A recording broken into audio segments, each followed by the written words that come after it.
The shorthanded Bucks beat an even more shorthanded Pelicans team to cap off a 3-0 road trip.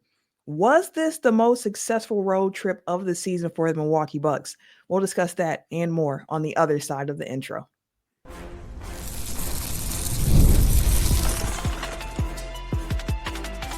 You are Locked On Bucks, your daily Milwaukee Bucks podcast, part of the Locked On Podcast Network, your team every day. What it do? Welcome to Locked On Bucks, part of the Locked On Podcast Network, your team every day. I'm Camille Davis, an NBA analyst with the Locked On Network and co-host of the Technical Foul podcast. Joining me is Fayaz, managing editor at brewhoop.com, and we appreciate you for tuning in and making Locked On Bucks your first listen every single day. We are free and available wherever you get your podcasts, as well as on YouTube, and you can find us in newsletter format. Head over to lockedondaily.com and sign up for the free Locked On Bucks newsletter if you have not yet already. Today's episode is also brought to you by FanDuel. Right now, new customers can get $250 in bonus bets when your first $5 bet wins. Now, this game, was interesting, to say the least. After an unprecedented snowstorm postponed this game initially back in January, the Bucks finally make their way down to New Orleans. They finally play the Pelicans for the first time this season on April 6th, first time of the season. The Bucks were missing some key players. No Giannis, no Dame, no Sims. And as we know, the Pelicans were missing just about everybody and their mama. So when looking at the shorthanded teams here, I know that basketball is a game of runs. That's probably my favorite, cliche basketball phrasing. Basketball is a game of runs. But that was the story of this game to the utmost extent with who the Bucks had missing and honestly with who the Pelicans had missing. Were you surprised that this game was as close as it was, as back and forth as it was throughout?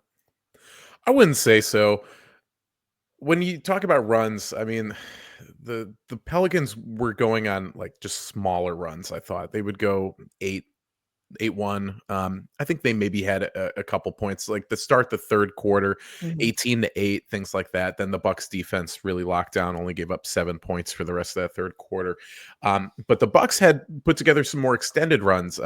To close the game, I forget exactly what it was, but I think it gets up to about 20-10. It was and they did that 8 before the Pelicans hit their last little run there, I think. Right. That almost wait a second, is this game over? Right. And then, just one free throw from Gary Trent. By the way, the free throws tonight, both teams under 65%, kind of bad.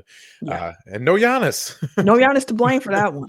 But no, I wasn't too surprised. Just given the way that the Bucks have struggled sometimes to score in the first quarter, especially on this road trip, even facing these shorthanded and bad teams. I wasn't too shocked to see them struggle a little bit to score at first. But they really found a nice groove as the game went on. New Orleans, though they only turned it over 12 times, the Bucks just in transition were really great tonight. 18 points off of turnovers. That's the 97th percentile turnover rate that's good for. And in transition, they end up about 133.3 offensive rating for the Milwaukee Bucks right now. That's exceptional. It's fantastic. Yeah. Right. So they capitalized on mistakes a lot better. And even some of the gambles that guys like Trent are likely to take were sort of paying off at times as well. Ultimately, I think just the Bucks in their current state right now, especially without Giannis, it can really go either way, right? You do get a lot of good contributions tonight from up and down the starting lineup, and off the bench too.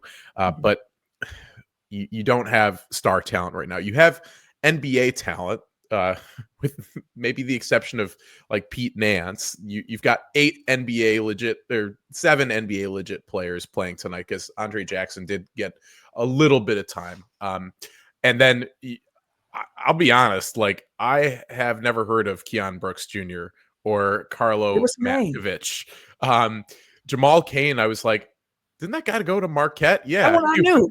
Yeah, we knew that one. Lester Quinones, I was like, yeah, I've seen that name. He was on the Warriors. He had a big night. Antonio Reeves, was one of those names where it's like, wait, A Reeves is what?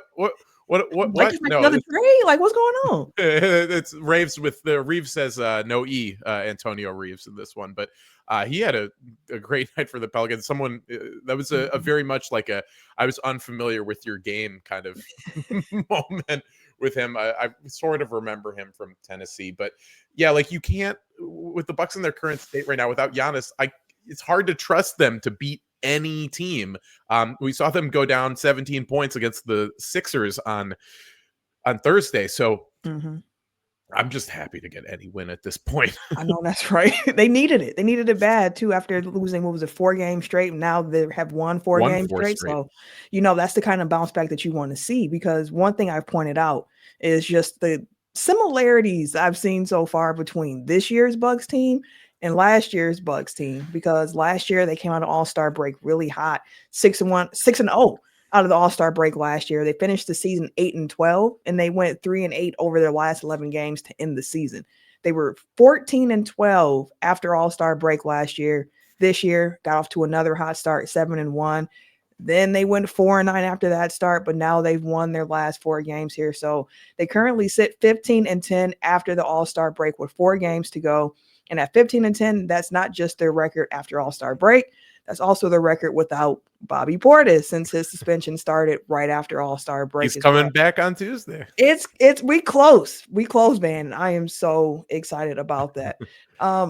In this particular game, you also mentioned the fact that you weren't necessarily surprised that the outcome went the way that it went. I wasn't either. A lot of teams or people talk about tanking teams. Like, yes, the Pelicans are tanking, but the tanking initiatives for teams comes from the front office. Yeah. Not from the guys who are hitting the court.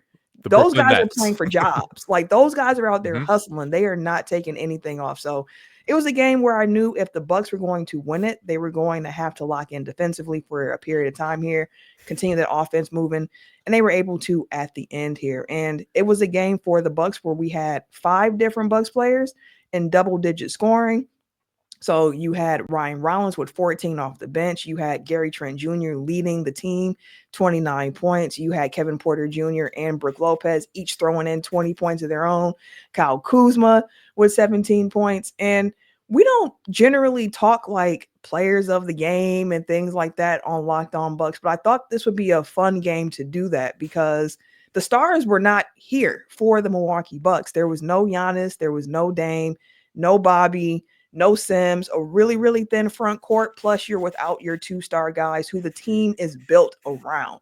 So I thought it would be fun to actually have a conversation around who were the players of the game. So we each pick a player of the game, and then also just kind of like a unsung hero, someone else we just kind of wanted to talk about. That's really the best way to put it. The other guys we wanted to talk about. So we'll highlight our players of the games and show some love to those unsung heroes right after this.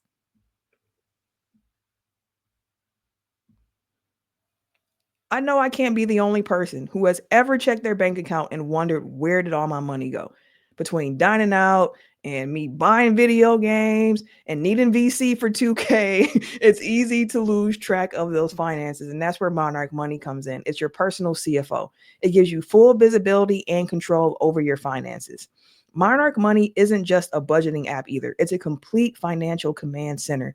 You can track all of your accounts and investments and spending in one place. So you just stop managing your money and start actually building some wealth. Instead of juggling multiple apps, you can use Monarch to check your finances, track your spending, and even plan long-term goals. Take control of your finances with Monarch Money. Use the code LOCKEDONNBA at monarchmoney.com for 50% off of your first year. That's monarchmoney.com, code LOCKEDONNBA for half off of your first year. Players of the game, the guys who we want to highlight here. Van, for you, who was your player of the game for the Milwaukee Bucks? I mean, I'm sorry if I'm taking your pick here, but for me, it's got to be Gary Trent Jr. Yeah. Like, this was what I was hoping to see from him when he signed with the Bucks this summer. I may have wrote about this, but I remember talking about it at the time that this is exactly what I want to see on nights that back then I was thinking, okay, maybe Chris Middleton's missing a game. Yeah. Giannis is sitting out. Maybe Dame and Giannis out. Maybe two of those three are out. And, sure enough, we've got two of them out for this game. One of them's not even on the team. And I thought about how Gary Trent struck me. He is a guy who, based on all he did in Toronto, kind of like in baseball, like you have innings eaters who come in and they just get you through games. He's coming in like a game where they need scores. Mhm. They just need to keep the scoreboard moving. Someone who has that ability to just pour in points and soak up the innings sort of by scoring. This is exactly what I was hoping for coming into the year from Gary Trent. I mean, he ends up really the only demerit was maybe missing 3 free throws. I think he missed back-to-back at one point. But he misses only one of his first 8 shots. He through half is he's got 18 points at the half on 7 of 8 shooting. He cools off a little bit more towards the end, but still like some big buckets when they needed it. There were points where like maybe New Orleans got the lead, or like things were getting a little close and you wish they hadn't been. He was giving them big buckets, which is something he's done a lot this year. In 40 minutes, I mean, season high 29 points. I was really hoping, he's probably gonna get that 30. He was close. He was close to it. We were wondering like what like the live line on his was during the game, because it was exactly what I was thinking before this. Is like, can he have a game off like on an off night for the Stars where he gives them 30 points against like on the road in New Orleans, I guess, Detroit, Charlotte, wherever, on a Sunday, Tuesday night in January. It ends up being in April. It should have been, what was that? Was that a Tuesday night that got canceled back in January? Yes. That this game should have been perfect. So like, that's exactly what I wanted to see. So Gary Trent's my guy tonight. Yeah, that's a great answer there. And that would have probably been my first one. But since you said Gary Trent Jr., I'm going to go ahead and pivot.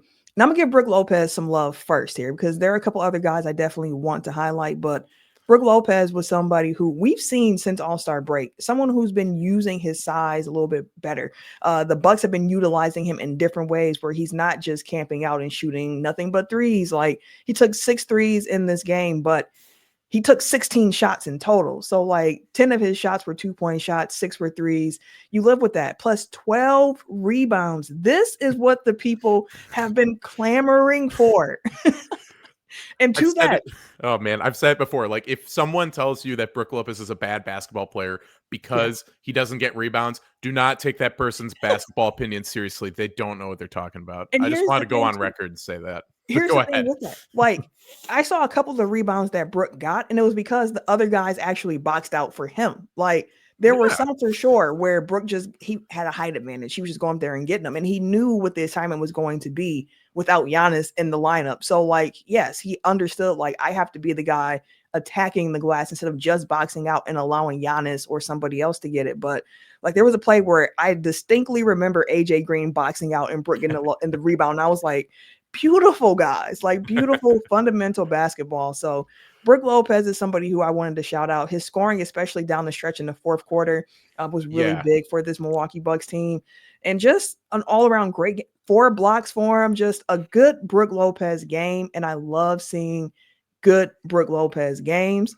I also love to see good Kyle Kuzma games, who's like my honorable mention guy to shout out here, because the Kuz experience has been kind of up and down here. So to see a night where offensively he can be efficient, 8 of 13 from the field tonight, used his size really well. I love when he's able to get to the rim and finish, where the finishes look in control, not just throwing something up there, but in control, using his size, finishing strong.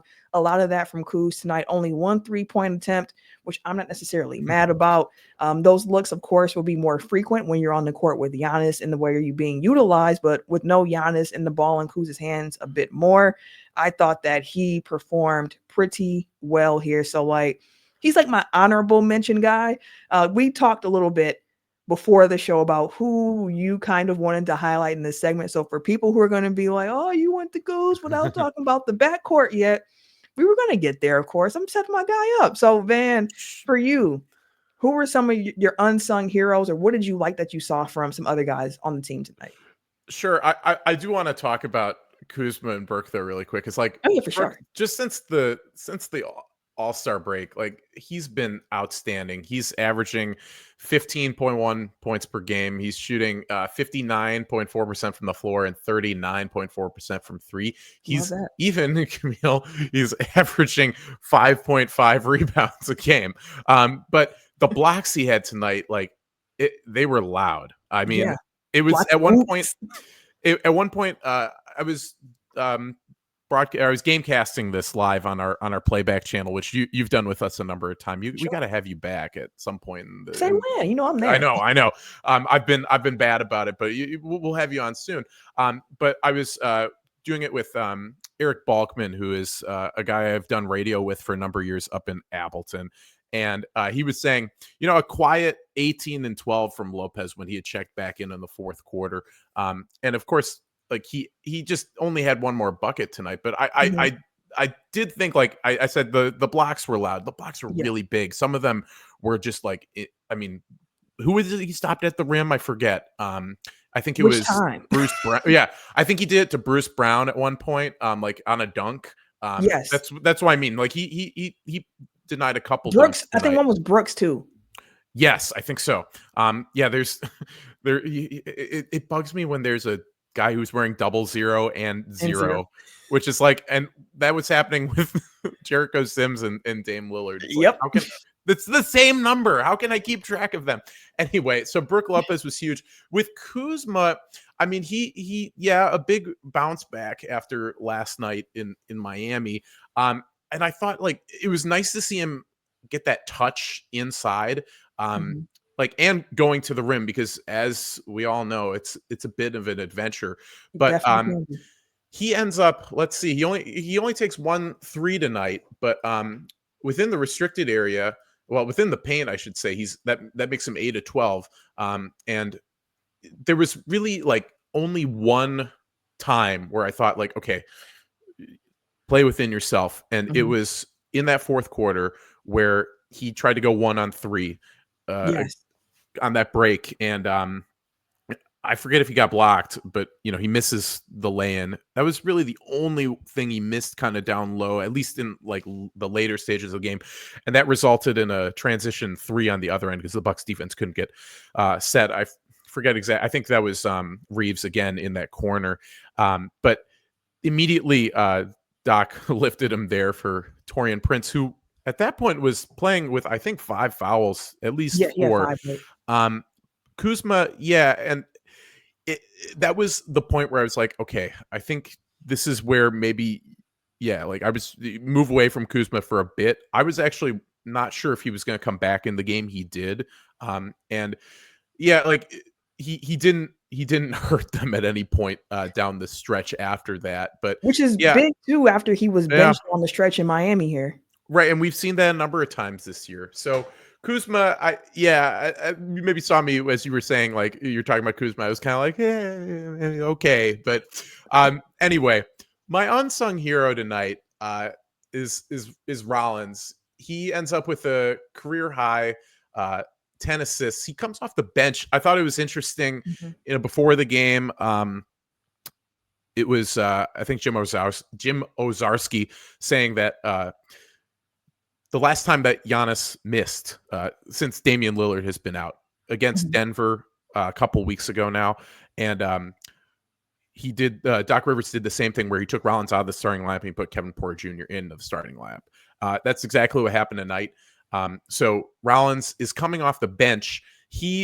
Not an efficient shooting night for him. He's 5 for 15 from the floor, misses all his threes, but he got to the line 6 times. He was going inside and drawing contact. So like a little bit of a whistle, that was kind of nice to see in a game where I thought the refs were missing a lot of stuff on the Bucks, like especially Kevin Porter Jr. getting, he got hit in the face twice by Pelicans. Oh my goodness. He got one from Rollins too. Like a little bit of friendly fire there, but some headshots that get caught by the officiating crew for whatever reason. However, Rollins was getting to the line when he had the ball, and he has that lefty layup he has with his offhand is so nice. He went to that a couple times. And it was funny when he went to his right, he wasn't getting it, but he also he had a transition dunk. He ends up with 4 steals. The Pelicans were just giving up a lot of, bad backcourt, easy run out turnovers. And the guys who were benefiting from that were Kevin Porter and Ryan Rollins, who each had I think each had 2 breakaway layups. I think Kevin Porter had 3, but because he had Rollins, a couple steals too that fueled his break. Right. And Rollins threw down that dunk, and even one time, Kevin Porter Jr. throws a lob up to Ryan Rollins. When he didn't get that lob, I said, "Oh no!" Like it was right there. It looked like he did. It looked like for a second, I was like, "Wait a second, that didn't go in." Just like how quick it was moving, and like just the angle from the camera. It's like he just dropped that in, didn't he? But they weren't taking it out of the basket, so I guess not. Regardless, I think what I want to highlight Rollins for. He ends up plus 11. At one point, he was plus 18, which was the highest on the team until that little burst by at the end there by New Orleans at the end, which you don't have to talk about that too much. But this was the best game I've seen from him as a point guard, which I know you and Justin have talked about this. Doc has certainly talked about this, but Rollins, he's a combo guard, and Doc has said over the years so far, he's still learning how to be an NBA point guard. Yeah. And you see it every game. Like he's not like he's a solid ball handler. He can bring the ball up the floor. He can initiate the offense usually, but there are these point guard skills that you see from Kevin Porter and obviously Damian Lillard that he just hasn't developed yet. And that's just sometimes making the right read, making the right pass. Like classic example is when he didn't find Giannis. What was rolling to the rim at the end of that? Was it the Phoenix game? No. You know what I'm talking about, though. Like, I think it was on that road trip. I can't remember which game it was on. Where it's like Giannis has a mismatch down low and Rollins doesn't see him, doesn't get him the ball.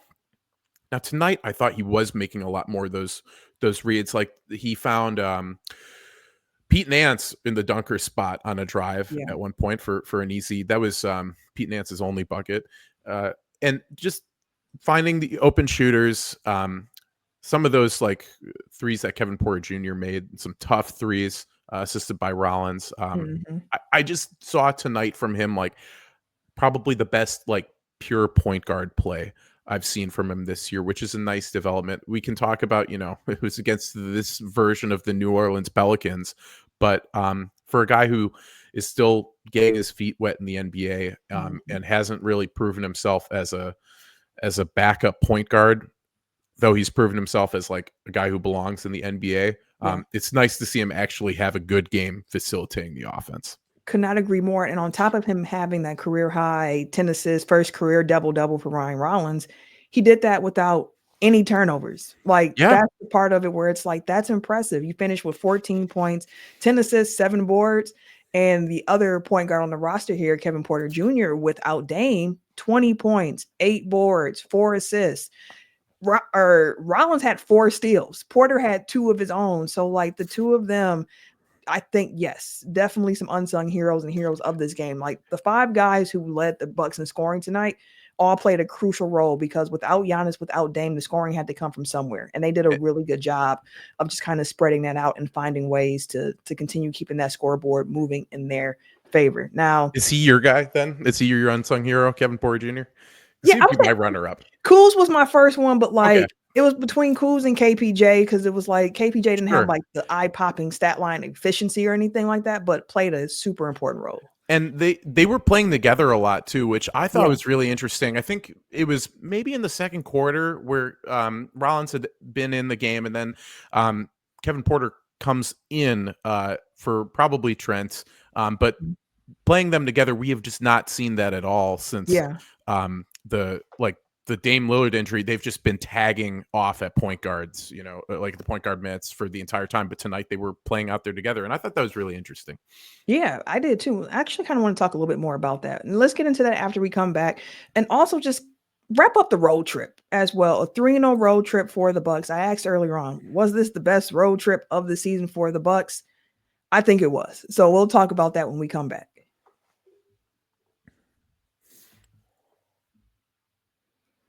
FanDuel is here and the NBA playoffs are almost here. FanDuel is giving new customers an incredible way to get in on that action.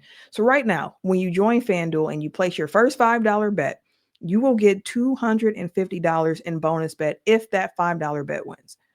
I love how FanDuel makes betting so easy, whether it's picking my favorite team or diving into player props. I should say I knew Gary Trent Jr. was going to have a great game tonight because I bet on him the other day to go over on the points. It did not happen for me, so I knew it was going to happen today. But from the 3-pointers to the steals to the assists to the points, FanDuel has so many different ways for you to bet on your favorite player props. Plus, after the game tips off, you can even combine live prop bets into same game parlay for a chance to win big. So don't miss out.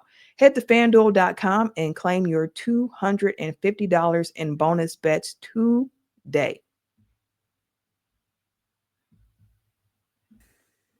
Okay, Van, a couple of things here to talk about as we get ready to wrap up this show. You mentioned the Kevin Porter Jr. and Ryan Rollins backcourt. I believe that was actually a picture of the two of them that the Bucks used as like their final goodnight picture of the evening. And without Damian Lillard, I've been saying they're going to need both of those guys to come up big.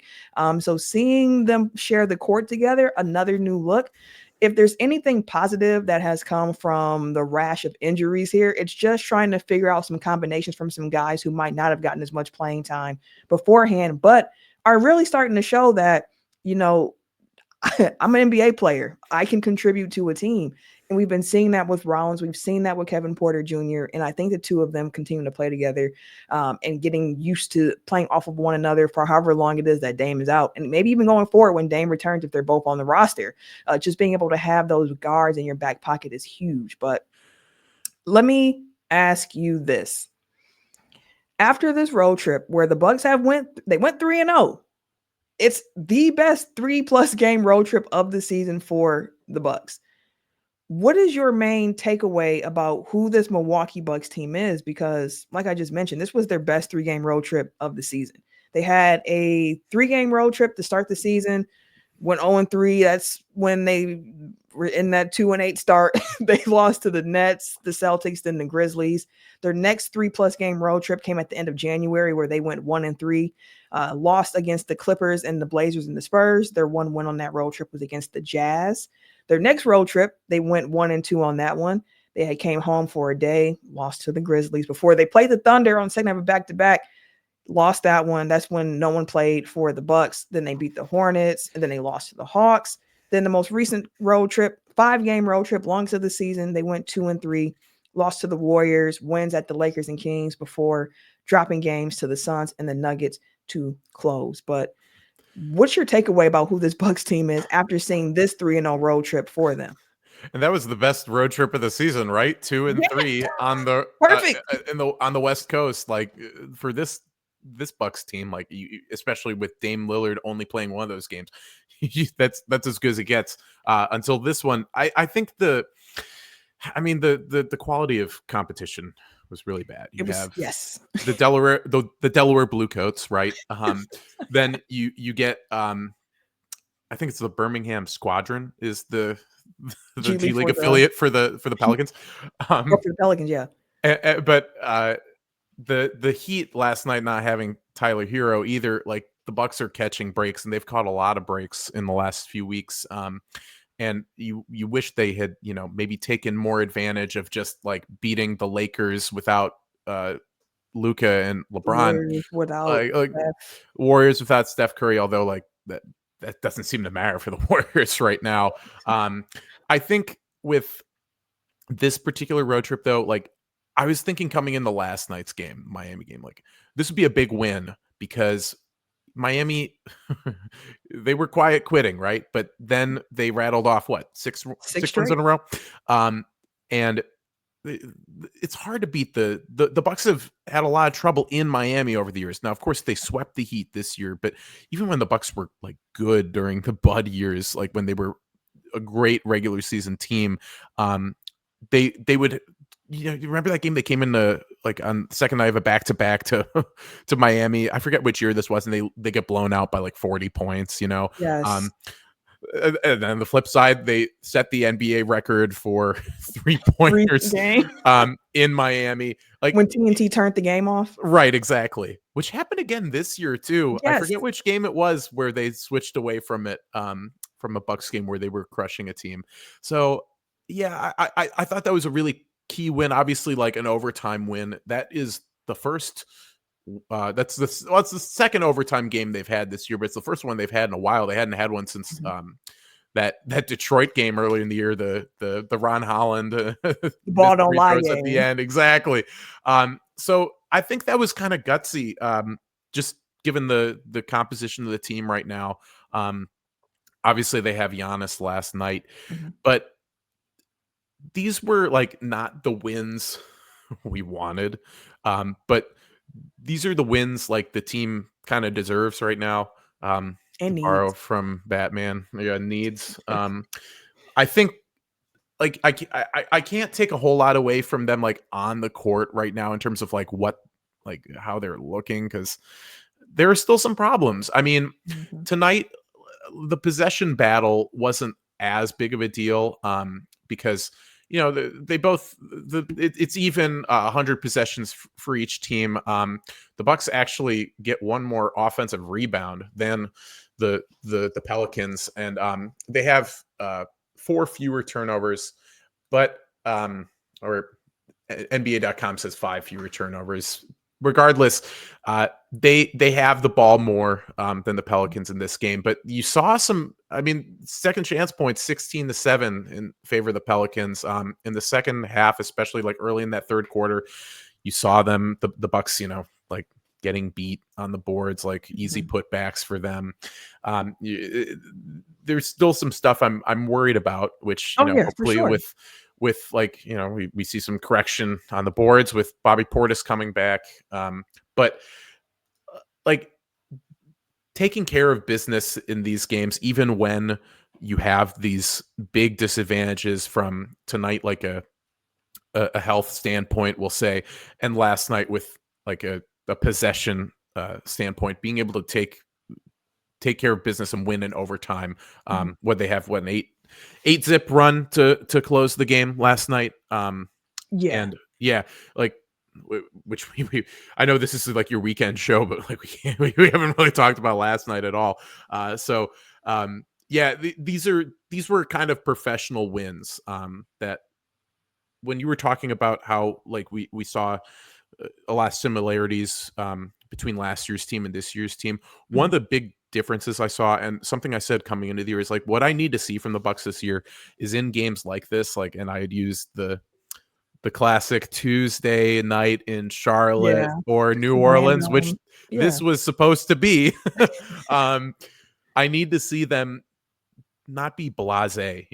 I need to see them like play with pride and show that they're a better team. Tonight they did, if not convincingly, but they don't have their 2 best players. Like we'll take what we can get. But I just don't see as much of that this year, thankfully. Like for perfect example was the game before the All-Star break in Minnesota, who is next up for the Bucks. I mean, just having a little more pride in these regular season games, because boy, this year they really need them. They surely do. And with the win tonight, the Bucks are 1 game clear of the Pistons for that 5 seed. Whoop, whoop. But would also be remiss not to mention the fact that the Siakam-less Pacers won tonight in Denver. The Pacers keep getting these wins where I'm expecting them to lose, and they just don't. They don't. So really quick, Van, as we wrap up here, the Bucks would have to go 4-0 or some 5-0 or something like that, and Indy would have to go 1-3 for the 4 seed to happen for Milwaukee. Do you think that the 4 seed is still in play for the Bucks, or have you accepted the 5, maybe 6 seeded fate of this team that can go no lower than the 6 seed with the Hawks losing over the weekend as well? Bucks top 6 seed confirmed, but they are playing. They're not playing team. Yes, but where do you think they finish? I think they finished 5th. I was saying coming into this game before we knew about the result in Denver, which like Yeah, I don't understand. Like it just like Obi Toppin, Aaron Nesmith, Andrew Nemhard just going off for them, and somehow like a 41-point triple-double from Jokic and 30 points from Brown, not enough. Still not enough. I don't get it. They didn't have Jamal Murray, but still, like at altitude, they've won 10 of 12. Yeah. Like I said, like coming into this, like, okay, 5-0 versus 2-3. I actually was thinking, I think the Bucks have, I think if I had to bet on like which one has a higher chance of happening, the Bucks finishing the season 5-0 or the Pacers finishing the season 2-3, I was thinking the Bucks 5-0. So I mean, the Pacers, looking at their remaining schedule, Washington on Tuesday, then they have Cleveland on Thursday at home, the Magic at home, and then Cleveland on the road. Important thing to note that tonight, with Cleveland losing at home to the Kings, they don't have the number one seed wrapped up technically yet. They need to win one more game. I believe had they won tonight, they would have clinched that number one seed. So they're still going to be hunting for a win before they shut it down. And maybe they get that before they play. They've got to play the Bulls, who have been feisty, but maybe they get that on Tuesday and they clinch it before they have to play two games against the Pacers here down the stretch. Because really what it comes down to is like if the Bucks lose one of their last four games, like that really does it for the 4 seed. I mean, even if it doesn't technically like eliminate them, it essentially would. Right now, playoffstats.com has the Pacers at 97% to get the 4 seed. They are still technically not out of it for the 3 seed too. And so the Bucks 74% for the 5 seed, 23 for 6, and 77 for the 6 seed for the Pistons. The Pistons have the Knicks on Thursday, and the Knicks, because they don't even with a win today, they technically don't have the 3rd seed wrapped up either. Right, so these two teams are still playing for a little bit this week. But yeah, I think the 4 seed is really just like a pipe dream at this point. But I think that just with them being a game up on Detroit right now, and with like the Kings, the Detroit is the Kings tomorrow. They have the Knicks on Thursday. The Kings are still playing for something too, even with a big win tonight in Cleveland. Like they're trying to hold off the Mavericks, or it's the Mavericks. It's all jumbled over there in the West, and they're trying to hold off the Mavericks to host the 9-10 game. Yeah. So they're still playing for something. I mean, I think the Bucks will get that 5 seed. They just what'll I think will clinch it for them is just like getting a win over Detroit next weekend.